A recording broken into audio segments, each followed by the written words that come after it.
Bom dia a todos. Nós vamos dar seguimento ao nosso dia de motilidade. Agradeço o convite imensamente. Vamos dar prosseguimento à conferência Disfagia orofaringiana do laboratório ambulatório. O conferencista vai ser o Dr. Milton Barbosa Costa, ele que é médico mestre, doutor em cirurgia da UFRJ, professor titular de anatomia do Instituto de Ciências Biomédicas da Universidade Federal do Rio de Janeiro. Vamos ser agraciados com a sua conferência. Obrigado. Eu estava sentado assistindo às brilhantes conferências que os colegas faziam e pensei comigo, agora vamos subir o nível, quer dizer, vamos falar de faringe oral e faringe, né? Estamos subindo o nível. Eu sempre digo à professora Eponina que essa é a porção mais importante do aparelho digestivo, ela complementa depois do esôfago. Então, vamos falar hoje, eu quero agradecer ao comitê organizador, em especial ao Dr. Gerson, a oportunidade de estar com os senhores, especialmente com os amigos de sempre, que só nos vemos praticamente nesse evento. E eu quero lembrar que na 10ª Semana Brasileira do Aparelho Digestivo, eu também fui convidado para falar sobre esse tema. Falávamos sobre a fisiopatologia das disfagias orofaríngeas. E lá naquela ocasião eu pedi permissão para fazer uma pequena modificação no título da apresentação de disfagia orofaríngea para disfagia oral e ou faríngea. Por uma pequena discordância que tem, eu não acredito que nós consigamos mudar o nome, porque é um nome eufônico, mas ele é equivocado. A disfagia, na realidade, não é orofaríngea, ela pode ser oral e ou faríngea. E aqui do laboratório ambulatório, eu pedi permissão ao Dr. Gerson para entender que fosse do diagnóstico ao acompanhamento terapêutico. Essa mudança de nome eu vou abordar com mais detalhe ao longo do tempo, mas eu busquei uma definição filosófica para poder fazer essa modificação. E acho que encontrei, e até agrafei aqui para poder ler, porque me agradou. A gente vai ficando velho e vai se dando o direito de fazer filosofia. Então, eu resolvi filosofar. Então, eu entendo que o correto diagnóstico e tratamento só são possíveis com o pleno domínio da patologia. Eu quero lembrar que boca e faringe são áreas de interesse multidisciplinar. Os conceitos sobre as disfagias que acometem essas duas áreas parecem ter sido definidos por estudos com focos distintos. Buscar o consenso se faz necessária a responsabilidade de todos nós. Esse consenso está a caminho, mas ainda não foi atingido. É nessa linha de raciocínio que eu quero trabalhar com os senhores, porque são muitas as discordâncias que não é que eu tenha, é que a pesquisa nos impõe a ter. A primeira delas é falar o porquê não disfagia orofaríngea. Orofaringe é uma região da faringe. É uma pequena região da faringe, importante na correlação entre a fase oral e faringe, mas é uma região da faringe. E mais, tratar as disfagias como orofaríngea nos induz a entender que há um único tipo de disfagia alta, orofaríngea, como se fosse um único acometimento. Eu imagino que muitos dos senhores estejam nesse momento dizendo, eu nunca pensei assim, eu sempre soube que há mais de uma possibilidade sobre esse rótulo de disfagia orofaríngea. Mas eu vou falar assim, eu vou usar uma expressão um pouco cabotina, mas do alto da experiência de 120 cursos que eu tive a oportunidade de dar para fonoaudiólogos e médicos. É enorme o número de profissionais que acreditam que disfagia orofaríngea é um tipo único de disfagia. E isso não é um fato. A disfagia orofaríngea pode ter múltiplas roupagens. Eu quero aproveitar um pouco mais a experiência que temos de anatomia para chamar a atenção dos senhores que esta região que aqui está, que é a orofaríngea, é só esse pequeno retângulo que aqui está, que é importante pela conexão que faz funcionalmente das fases oral e faríngea.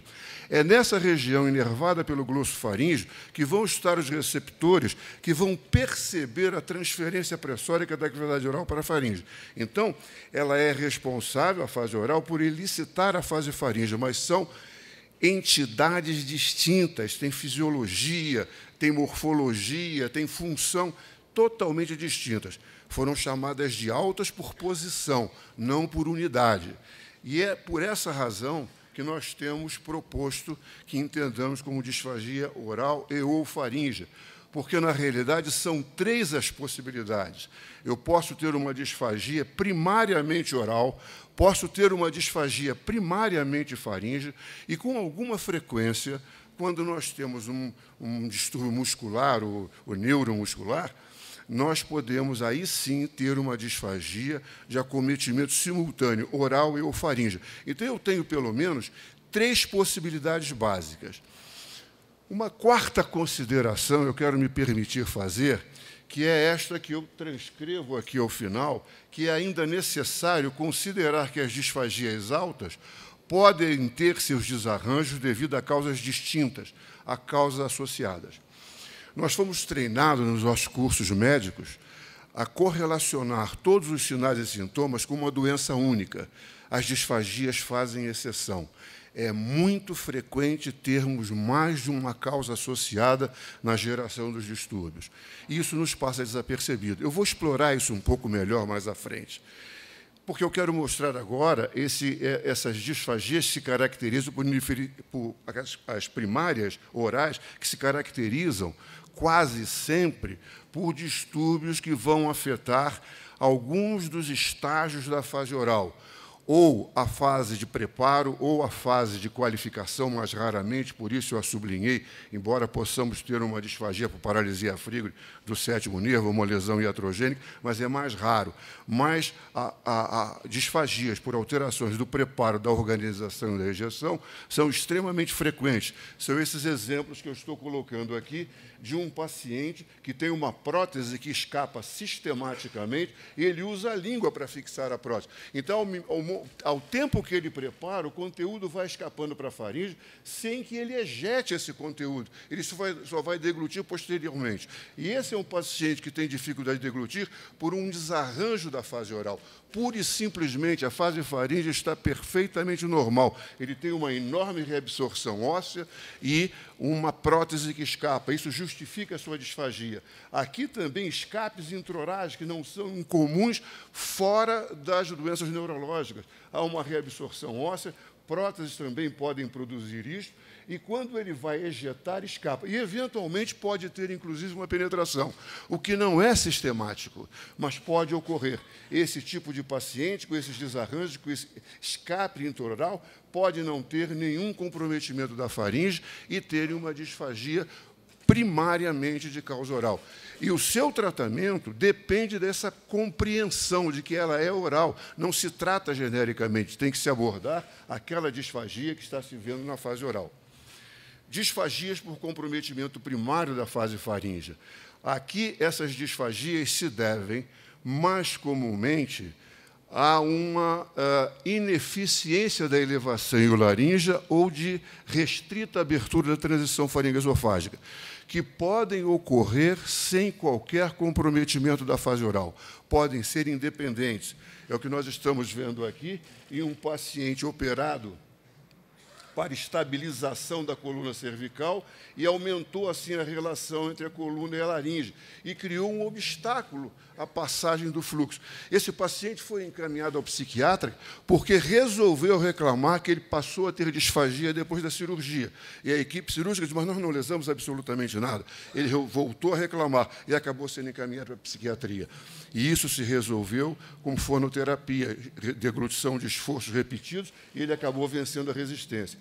Barra faríngea, aqui por miosite do crico faríngeo, mas é expressivo o número de osteófitos gigantes citados pela literatura em que se retira esse osteófito e a disfagia desaparece. Portanto, são restrições à passagem do fluxo. Isto é muito mais comum do que nós imaginamos. Poderíamos acrescentar a esses eventos As traqueostomias, por exemplo, que pelo peso da cânula, pela despressurização das vias aéreas, podem permitir que aconteça ali uma dificuldade de deglutição sem nenhum comprometimento da fase oral. Muitas vezes, nós vamos mostrar esses dois casos, a cicatrização viciosa da disfagia pode produzir também disfagia. Normalmente, os pacientes fazem uma flexão a cada momento em que vão deglutir para facilitar a abertura da transição, para afrouxar a relação, e tem também penetrações, normalmente penetrações, não aspirações, que é o que nós estamos vendo aqui, um escape pressórico que permite a aspiração e o peso da cânula que dificulta essa elevação. E aqui, observem uma flexão permanente com uma penetração. Essa paciente levou um tiro na região cervical, foi feita uma traqueostomia de emergência e o tiro não lesou muita coisa, mas a equipe médica que fez a traqueostomia, apreensiva com o dano da lesão, fez uma traqueostomia assodada, necessária, mas assodada, gerou uma cicatrização. Essa paciente levou um tempo expressivo com um pigarro. Era simplesmente uma fixação traqueocutânea que levou a uma disfagia. Ela queixava-se de pigarro e de dificuldade de deglutição, e tinha uma penetração por essa fixação. Disfagias por comprometimento primário, agora sim, das duas fases, primário e simultâneo, tanto da fase oral quanto da fase faríngea, comum nos acidentes vasculares encefálicos. Aí, nesses casos, o comprometimento da proteção das vias aéreas ele é expressivo, e, nesses casos, nós podemos ter associado a isso não só as dificuldades claras de se verificar na fase oral, claras de se verificar na fase faríngea, e, associado a isso, uma penetração das vias aéreas. Vejam que há um escape do conteúdo da cavidade oral para a faringe e há uma falta de sincronismo entre a ejeção e a abertura da transição faringoesofágica. Mas o ióide e a laringe não se elevam adequadamente. Então, as duas causas ficam bem registradas e a aspiração é expressiva e constante nesse tipo de patologia. Então, nós vimos aqui as três causas, primária oral, primária faríngea e a associação das causas. Essas são três as possibilidades. E vamos explorar agora aquilo que nós já havíamos chamado a atenção de causas associadas.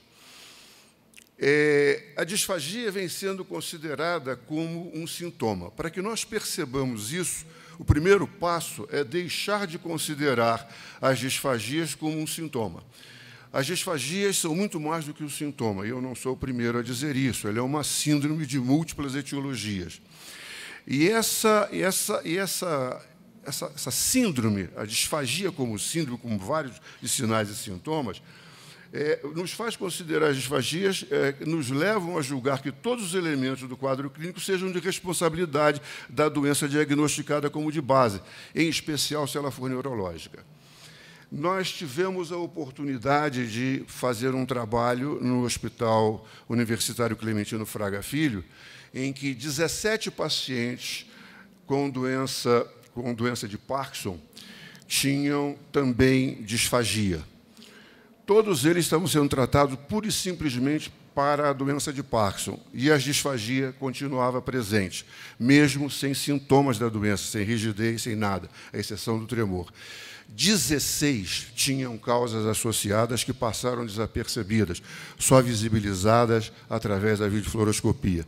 É isso que os senhores estão vendo aqui, essa reabsorção óssea maciça, sem nenhum elemento do Parkinson aqui presente, tratado bem, não conseguia organizar e ejetar, e então ele tinha uma disfagia determinada por essa intensa reabsorção óssea, que sozinha poderia ser causa, e que, associada à doença de Parkinson, era agravante. Uma potencializava a outra.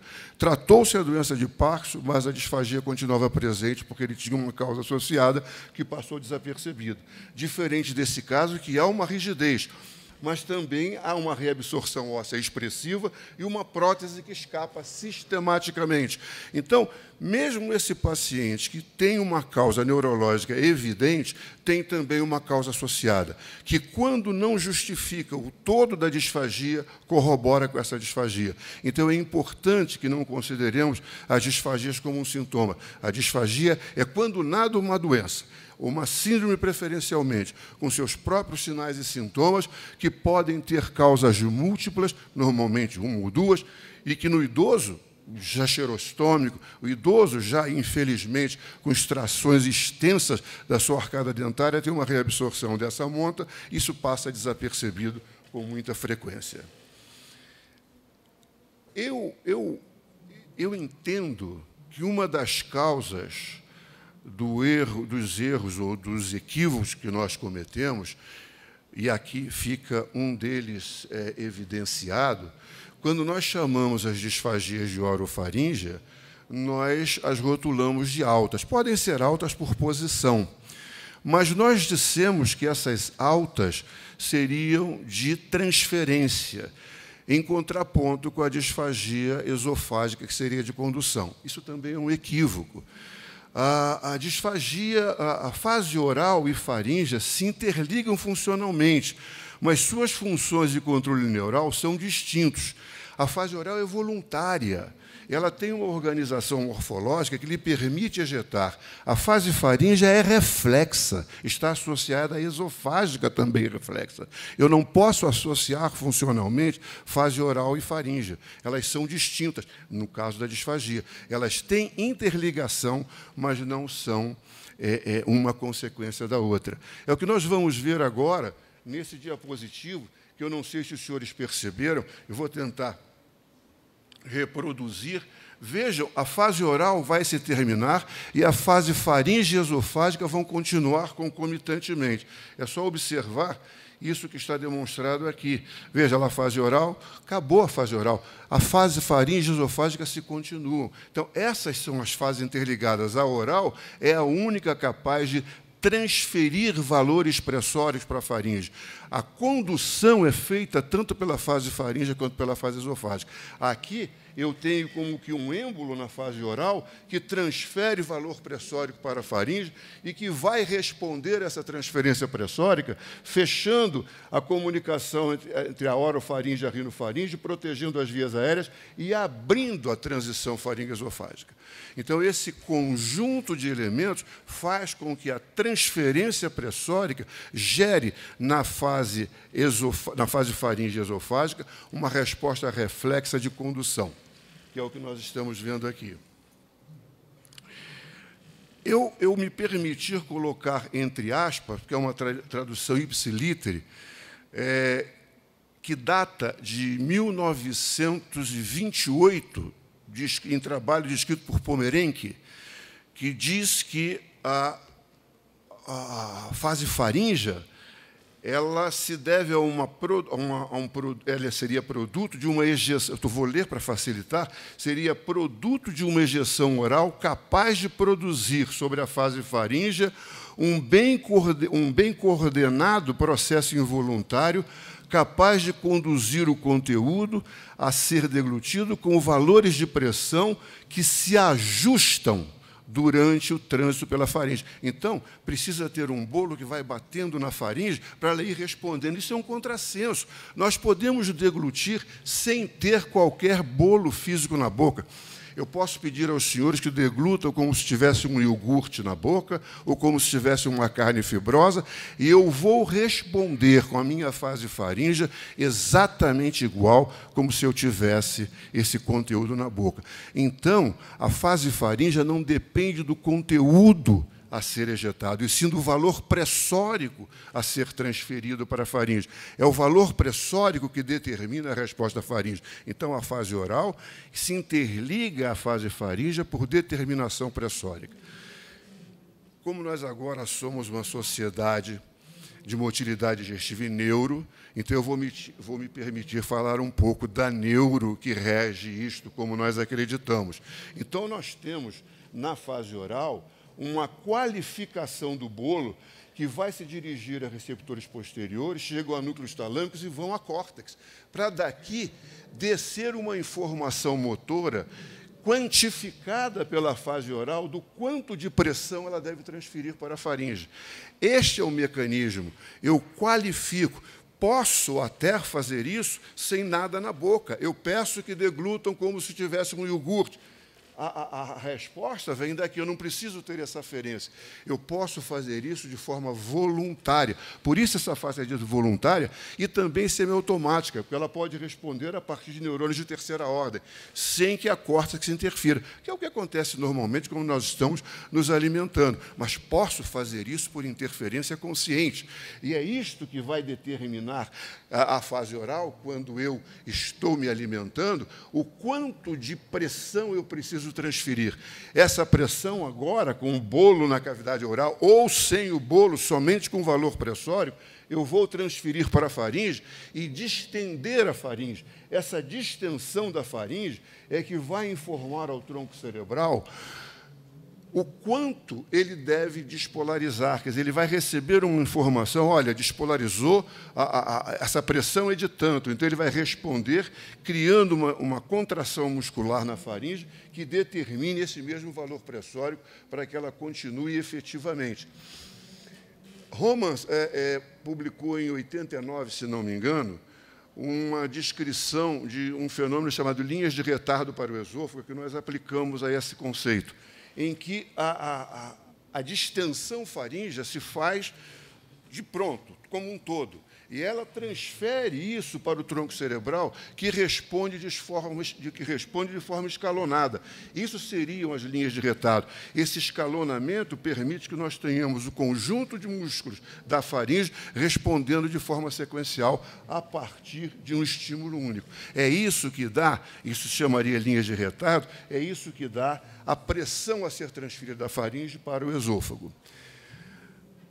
Eu, quando preparava essa aula, eu até encontrei com o Ari no aeroporto, brinquei com ele, que alguns dos senhores que me acompanham já há algum tempo devem dizer assim, de novo, epiglote, a transição faringe-esofágica. Mas, olha, eu fiz uma pequena revisão antes de terminar a aula e continua se dizendo isso. Isso continua sendo dito, a epiglote continua sendo uma tampinha. Eu, conversando com o professor Rimon, ele disse que meus alunos todos chegam lá me dizendo que é uma tampinha. Então, já, graças a Deus, o professor Rimon já não mais acredita nisso e corrige. Mas ainda é impressionante o número de colegas que continuam achando que a epiglote é uma tampinha. E acreditar que ela é uma tampinha não é de todo mal, porque a epiglote é importante na proteção das vias aéreas. Mas acontece que, quando você acredita que você já tem um mecanismo de proteção estabelecido, você esquece uma série de outros mecanismos que estão comprometidos e você não vê, e não sabe não vê. Quem não sabe, não vê. Então, acreditando que a epiglote é uma tampinha. Ela não é uma tampinha. Vejam os senhores, embora ela seja importante, ela está ligada ao ocioide por um ligamento que é colágeno e elástico, tem mescla desses tecidos. E uma das formas da laringe se elevar é ser arrastada pelo ióide nessa elevação. E é isto aqui que vai determinar a elevação. E veja, essa é uma sequência de um mesmo paciente, e eu poderia trazer 100, 200, 500 vídeos mostrando esse tipo de fenômeno. O conteúdo que sai da cavidade oral encontra a epiglote em elevação, porque ela está sendo tracionada pelo ligamento epiglótico. Então, ela contorna a epiglote. Isso foi descrito pelo professor Liberato Didi, em São Paulo, a epiglote como uma marquise, protegendo esse fluxo. E ele contorna a epiglote. Vejam como ele contorna. Já há líquido, inclusive, na valécula. Já estamos na fase esofágica e a epiglote continua de pé, até um nível hidraéreo. Ela vai se everter? Vai, mas só depois que a transição faringe-esofágica for atingida e ultrapassada. Só aí ela se everterá. Se ela se everter antes, lembrar que ela é uma lâmina, ela obstrui totalmente a comunicação entre a orofaringe e a laringofaringe. O conteúdo ficaria preso sobre ela. Portanto, é impossível que ela funcione como uma tampinha. Não é nem uma questão de ter documentado aqui, ela tem uma morfologia capaz de separar a orofaringe da laringofaringe. Então, não há essa possibilidade. A transição faringe-esofágica, de forma semelhante, continua-se, muitos de nós, falando em relaxamento. Isso é músculo estriado esquelético. Já fizemos eletroforese geopoliacrilamida, comparando com outros músculos esqueléticos estriados, é exatamente o mesmo.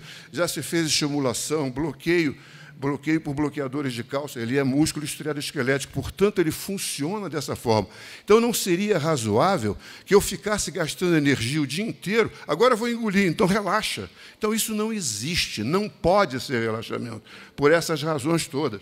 Então, quem faz essa elevação? Não basta dizer que não é. Então, o que é? Essa musculatura que aqui está, supraioide, eleva e anteriza o ióide e a laringe e desfaz a ação de pinça. A manometria, por exemplo, eu vou fazer uma crítica à manometria, depois eu apanho, mas agora eu faço. Então, a manometria, especialmente a de fluxo, percebe que a pressão anterior e posterior são mais elevadas. Portanto, está descrevendo uma ação de pinça. E aí, não sei por que, joga essa preciosa informação fora, soma as pressões que encontra e diz a pressão na transição faringoesofágica é X.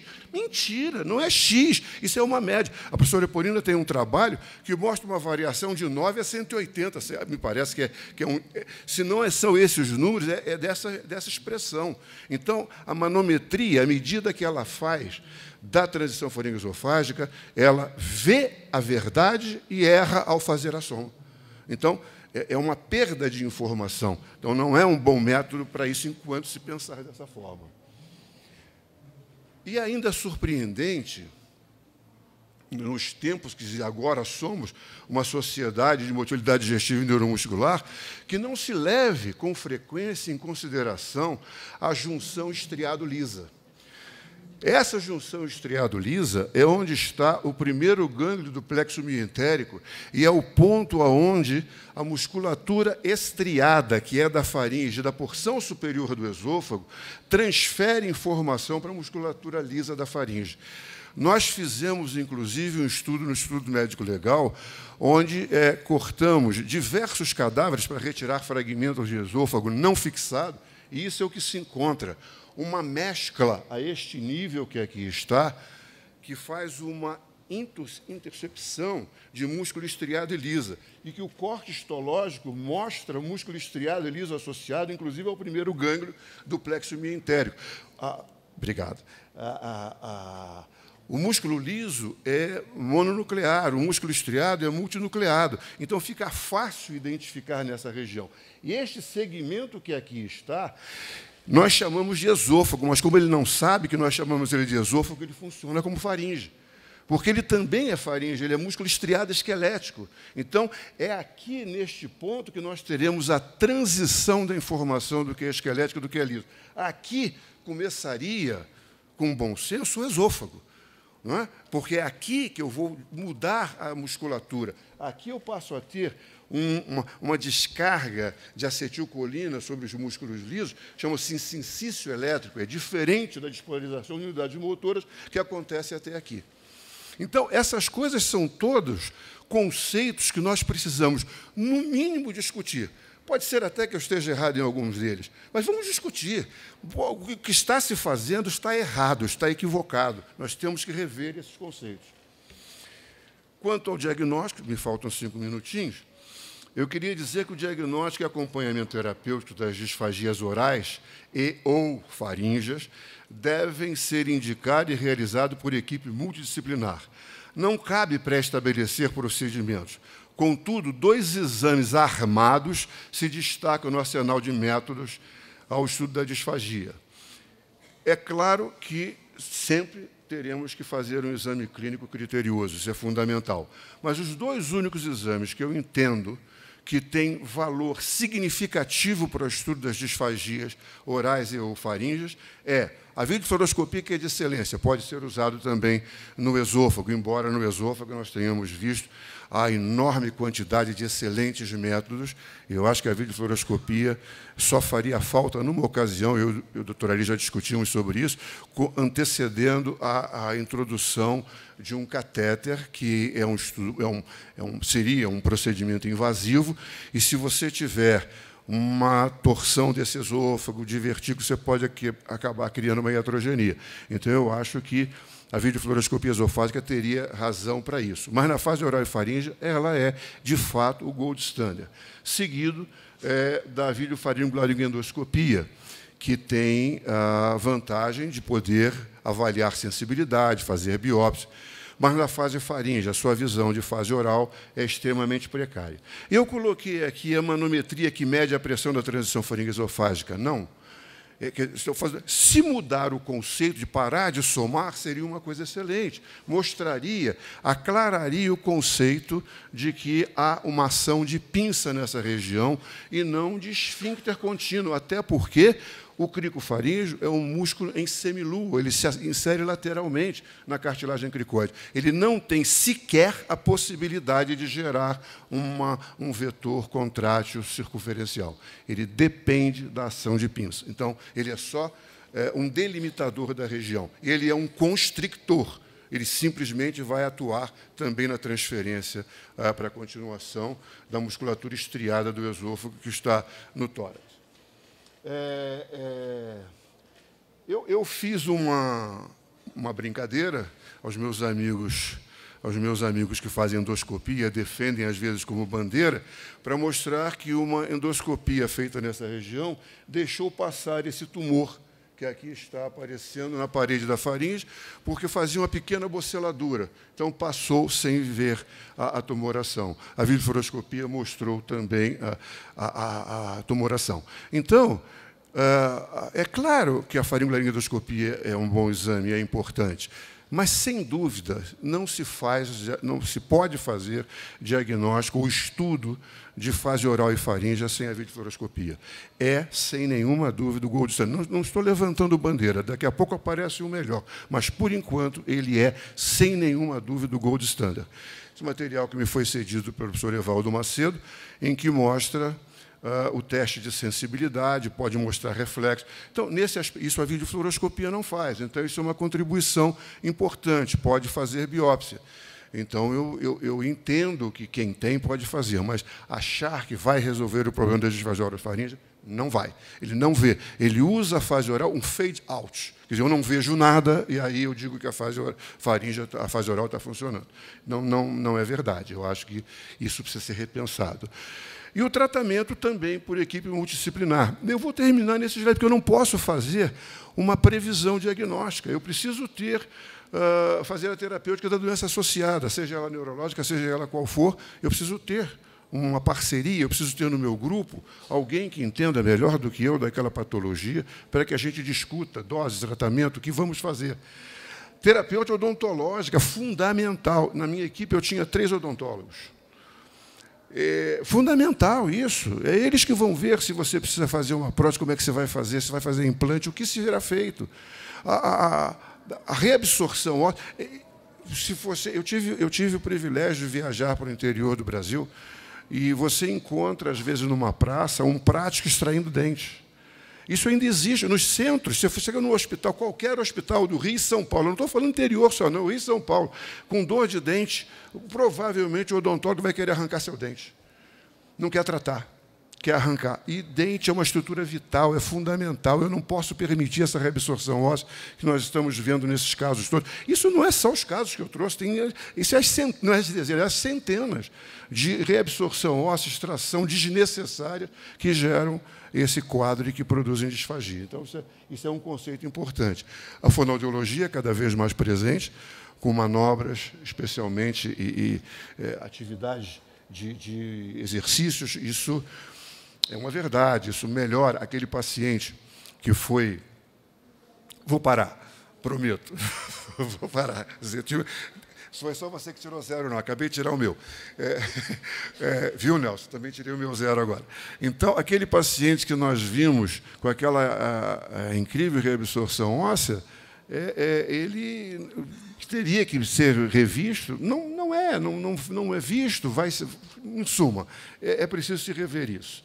E a terapêutica armada, e aí no mais das vezes, onde nós podemos participar, com sondas, com cirurgias, quer dizer, analisando o valor desses procedimentos. É isso que precisamos ter. Não adianta um de nós só querer fazer, porque não faremos. Então, esses conceitos precisam ser revistos. Me perdoem a veemência e obrigado pela atenção.